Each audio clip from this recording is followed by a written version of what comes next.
Tomorrow's the first Autocross at Blackbird Motorsports Park for this year. I still haven't fixed the car from breaking that drive flange at testing down at Dakota County. So I got two new drive flanges here. I can't just bolt these onto the car because the locating diameter for the steel wheels in circle track racing is larger than what a stock G-body is and what size of my current wheels. These are a Pro Light style from Coleman, and they got this weight reduction on the back. I have to fill weld that in order to cut this diameter down to the correct size for fitting my wheels. It's kind of an annoying extra step. I wish there was a not lightweight version, but it's kind of a package thing along with all of the rest of the rear end parts being lightweight, especially the entire wheel hub. So it's just something I gotta do for making spares. So I got two. We're gonna be able to put one on the car right away, and the other one will be my backup spare that'll go in the bin so that I have it next time this happens. It's also worth noting that I can buy these in different grades. Like they have an aluminum one, they have this soft steel one, and then they have a hardened steel one. The reason I don't run the hardened steel one, because while it probably would prevent these failing, in a certain way, I prefer the soft steel one because the hard steel one, if it fails, is probably going to damage the axle, or maybe the axle will fail first. Versus the soft steel ones, I know that this will fail and I can unbolt it, put on the replacement, and my axle is fine and I can keep going. And it's just kind of a safety measure that this is designed to fail first. But before I weld on these, I gotta get in here with the grinder and take the zinc coating off, because I don't want to start welding on them and fill my garage with mustard gas, because that's what happens when you weld on zinc coating.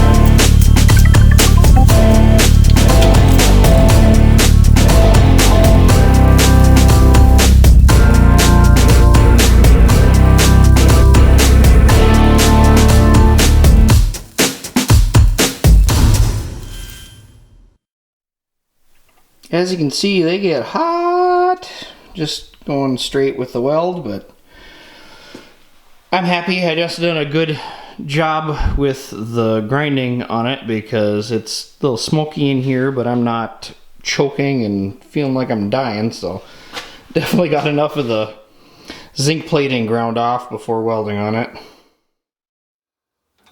I need to machine the back side of this. However, it can't quite reach up to where the locating ring is.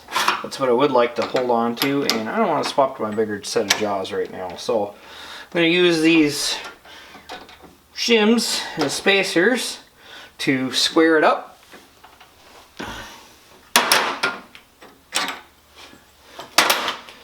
And we should be able to spin it true. I need to do a cut along here so that we can make an inside edge that we can hold on to.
now we got one piece that's cut and ready to be a replacement part. The fact that I welded all over this and it's probably warped a little bit and who knows what happened with the flanges and stuff. The fact that I faced off this side doesn't matter because everything about this flange is just engagement with the hub to make the drive. The wheel only needs to clear this step, so I'm about 10 thou smaller than the wheel. It'll, you know, help center it up a little bit, but I'm not gonna totally rely on it because I don't want too tight of a fit there, because with tracking things, there's gonna be dirt and grease and oil and all kinds of stuff getting stuck to here, and I don't want to create a problem where I have too tight of a fit and the wheel sticks or I can't get it to go on and seat properly. Alright, packing up what I need. I got torque wrench, tire pressure gauge, I got shoes for driving rather than my big boots, helmet, gloves, GoPro stuff, extra fuel filters, extra fuel pump, got my spare axle flange drive, we got spare bearings for front and the back. I mean, pretty much anything that we could maybe run into needing that would be an easy fix up there. You know, extra fluids, even got some stuff for taking apart the rear end, extra shock parts, ball joint tools in there too. I mean, that'd be getting way more involved than I'd want to, but just making sure we got our stuff ready to go. And then we'll need a jack.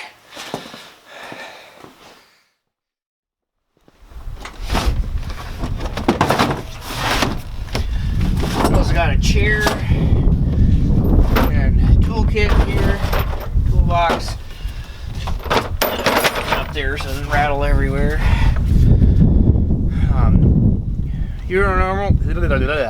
Normally I'll have my spare tire, however I just got wheels and tires switched around, so I don't think I have a matching spare to take with. So we're just gonna have to hope we don't run anything over. And yeah, got an umbrella in the car, got some water bottles, got a headset for the drive so I can listen to radio. That's about it. I don't take a whole lot, but you know, like the axle flange drive thing, you know, it's just a matter of having the things that I won't be able to find at the nearest parts store kind of a thing. So the reason I don't have a spare is because I went to a different size tire on the other set of wheels,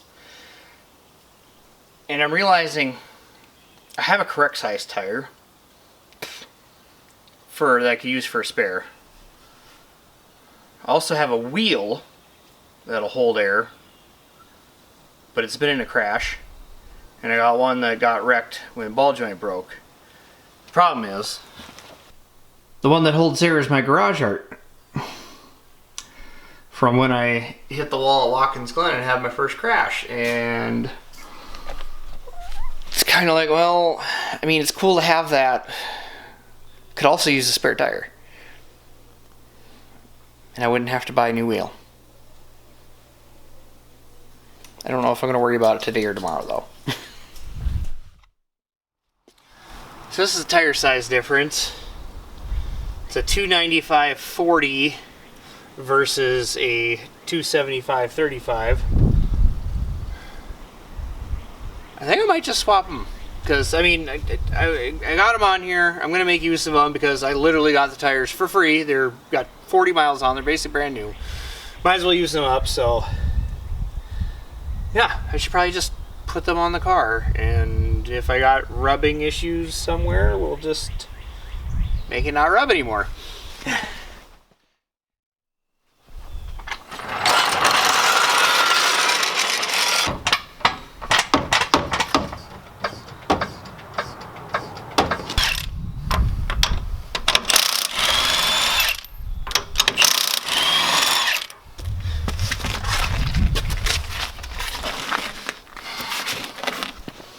So comparing height, obviously it's quite a bit taller.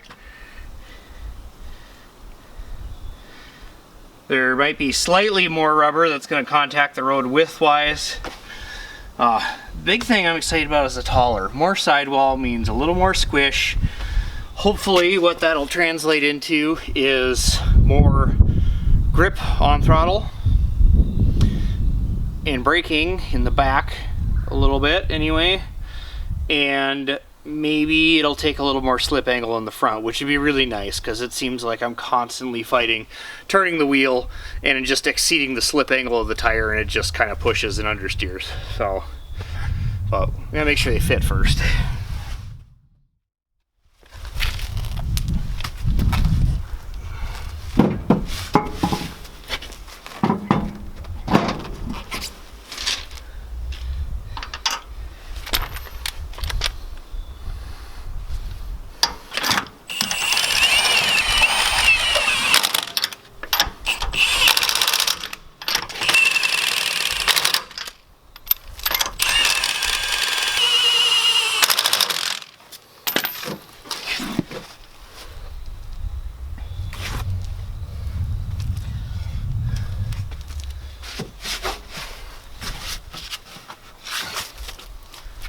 Looks like we should have enough room there on the side.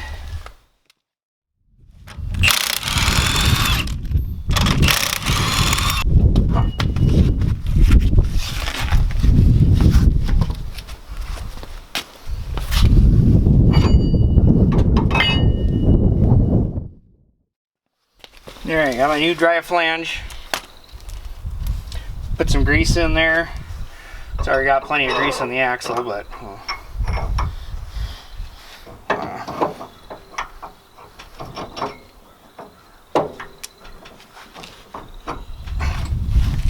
make sure. Much like when I took apart the broken one, I don't expect these bolts to stay tight at all.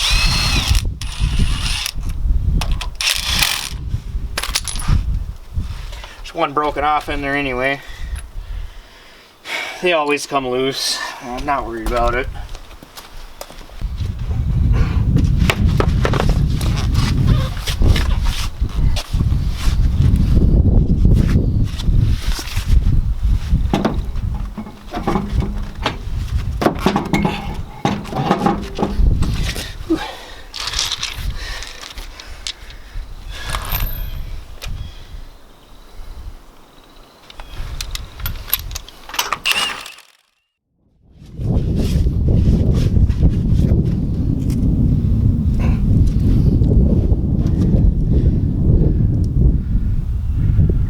Well, I got lots of room on the inside.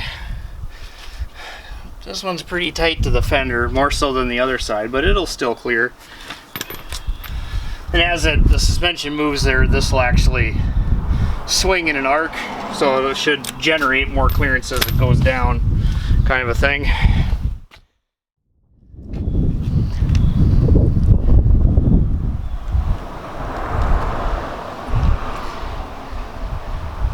I gotta say, there's just something about it. That beefier tire just looks right.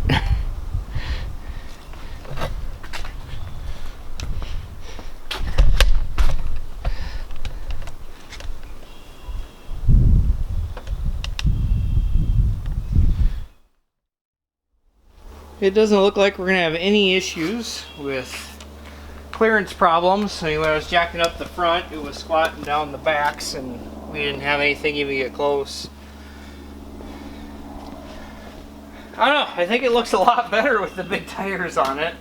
Of course, I've been thinking that for several years, and now that I'm not running any grid life this year, at least in competition anyway, we'll still see if I can get to a couple events for HPDE if there's going to be any of that going on. But no, it looks good. I bet everything about driving on the street just got better. A little bit taller ride height, a little bit more forgiving sidewall on the tires. So hopefully we can translate that into some better performance on track too.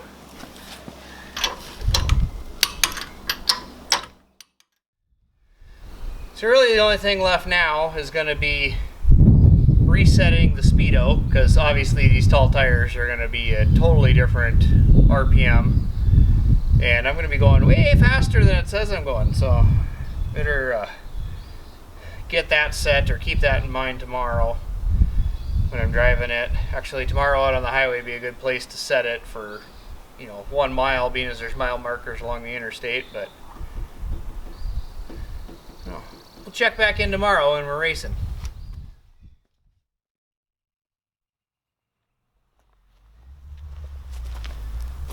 Alright, a little bit of a rough start this morning with dead battery, and then it not wanting to restart when I got to the gas station either. So far I've had to buy some jumper cables. Somebody was nice enough to give me a jump at the gas station, but we've driven the rest of the way up to Black River Motorsports Park here. I'm borrowing a battery charger. We're just going to let the car sit on the charger for an hour or so, just to make sure we're not going to have any issues the rest of the day, hopefully. Once I got a little bit of downtime, I'm going to go ahead and make a suspension adjustment in the back, just to try to set up the car for better braking like I talked about in the previous video. And then later this afternoon we'll go through some suspension sweeps just to kind of see about dialing in the rear suspension. I also got to get used to the new tires, so that's probably what I'm going to focus on this morning once I get running, and because we're going to have to kind of set tire pressures and see where these things want to be. So what I'm going to change in here is the upper link.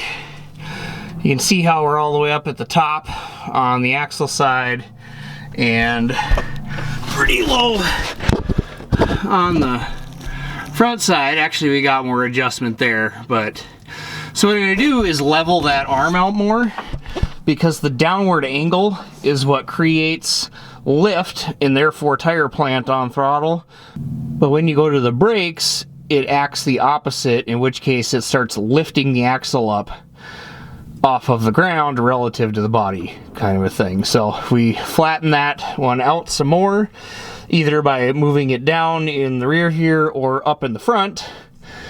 I might actually try up in the front versus down in the rear, and we'll just see if we can get a balance we like by the end of the day with that setup that also provides us a better brake zone. Oh, that didn't take long to get dirty.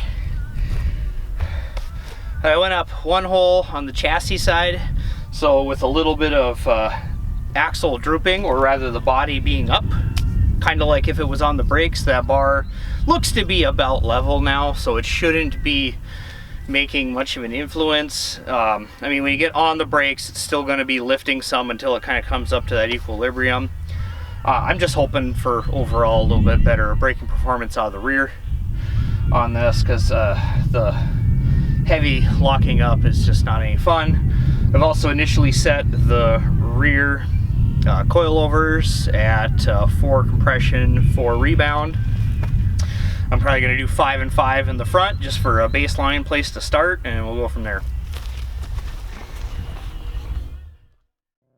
When you jam on the brakes,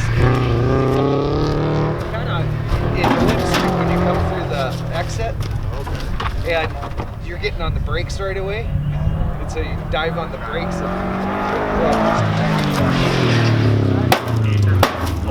first for the day, 20 or 15 on that part. Like a time of 38, 84, just there, respectful for contact. Well, I technically had it, but I'm not going to get so it don't work. They didn't want to play with me. Justin Belton put on the show in his BMW. Not afraid to do it, Vernon. Hanging the car.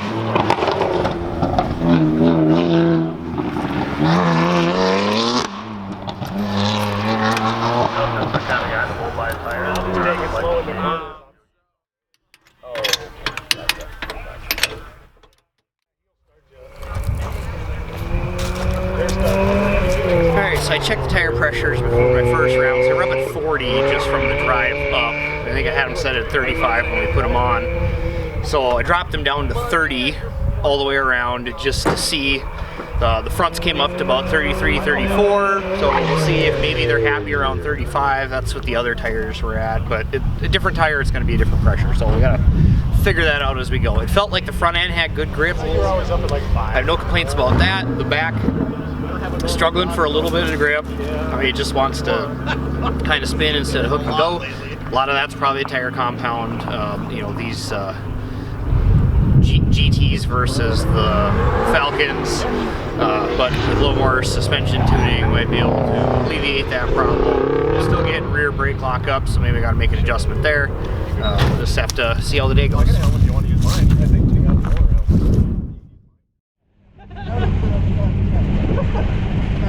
He's my brother-in-law, so do your best to scare him.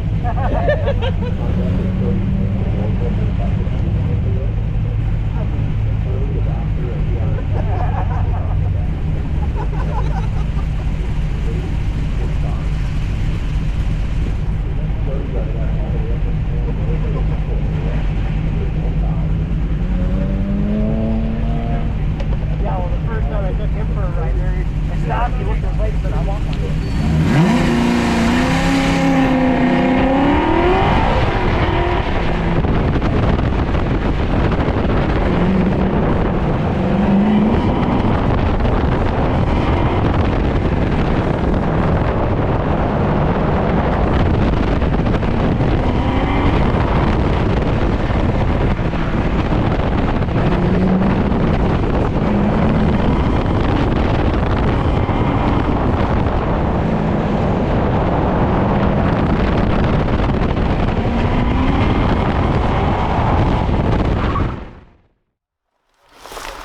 Alright, we're up to lunch break now. Got a couple more runs in.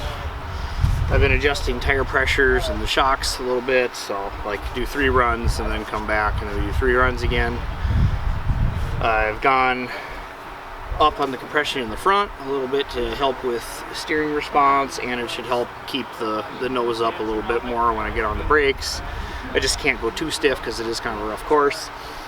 I've been dropping the rear tire pressures down to 28, and I'm still sitting at like 33, 34 with the fronts, but I don't know, coming back in from 3 runs there, I just don't think I'm building up a ton of heat in these, which it might be just the characteristics of the tire. I feel like there's, you know, some more grip to be had with a different compound of tire. However, what's more important is I'm getting that bigger slip angle when I steer the wheel. I'm not having an understeer come into effect at a certain steering angle, so I'm going to attribute that to the taller sidewall, or at least that's what it feels like, and I hope it is. So we'll still be able to do a bunch of events testing on these tires and use them up before switching back to a different compound again.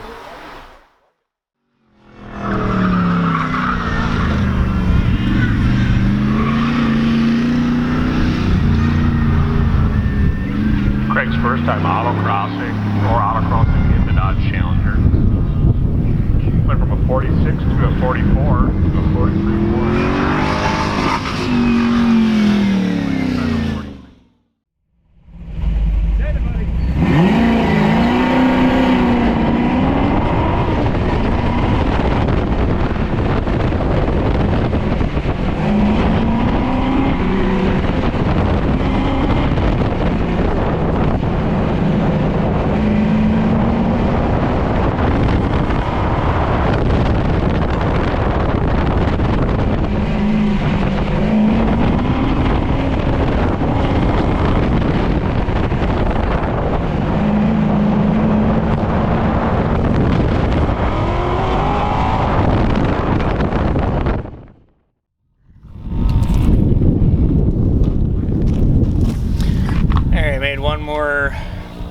Adjustment to the shocks in the front.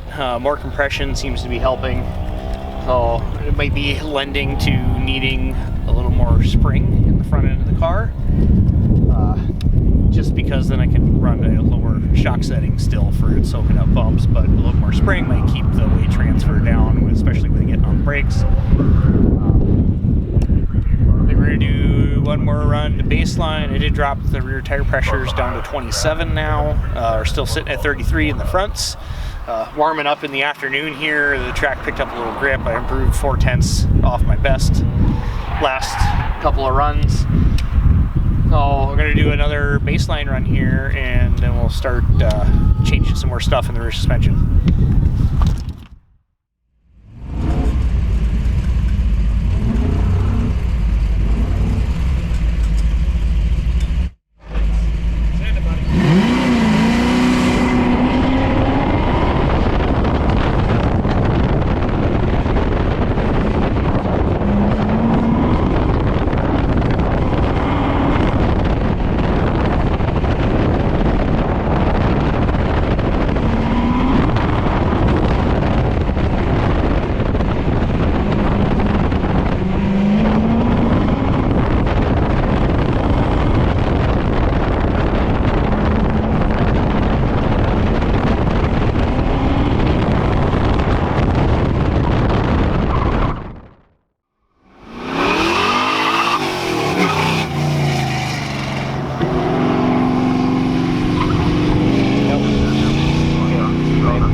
tempo, they're done driving, whichever the drivers are at first.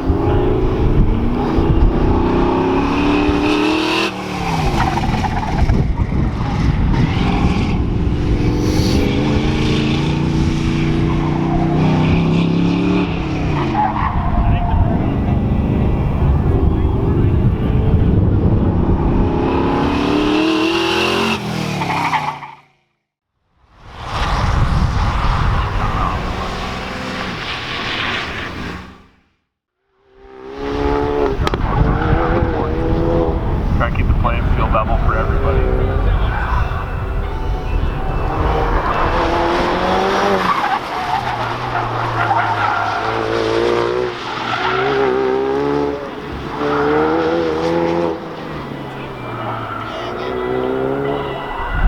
Another second or so left.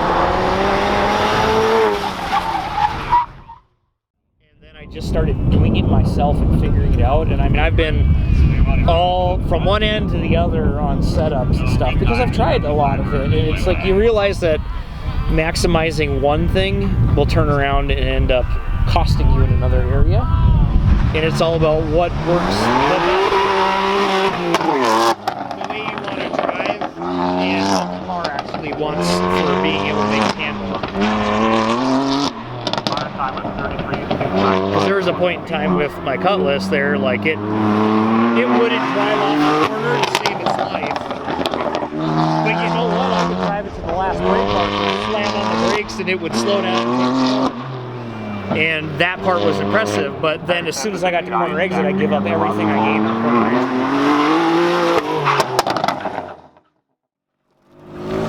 Alright, I was just giving right along. I did another shock adjustment front, and then I decided to do the rear too.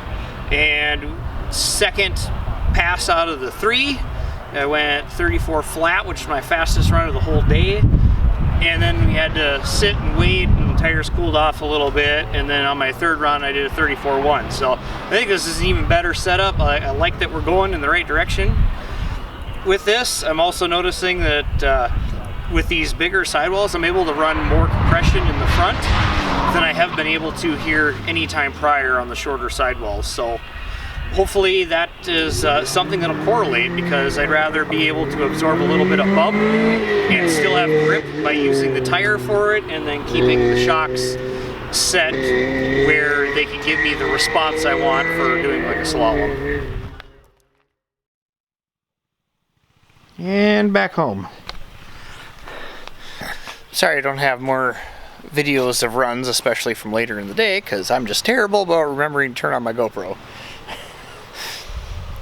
But I think overall for the day, I didn't get to do any suspension sweeps with the lower control arm in the back to test any more rear steer or anything, but I just kept making shock adjustments on the car with these tires, and it kept going faster, which was nice. I ended up picking up 0.8 in the afternoon. Some of that would have been the afternoon heat finally soaking into the track a little bit and being able to get some tire temp, but I was also able to crank up the compression quite a bit higher than what I normally do in the front. Like, it was the highest clicks of compression I've ever run at Black River in the front of the car, and it just kept taking it, and I wasn't having slip angle understeer problems like I have on the shorter sidewall tire before. And with the compression getting cranked up, I was able to keep a lot of my steering response in the front end when doing slalom sections. So overall, I think this bigger tire and sidewall is going to be a good move long term.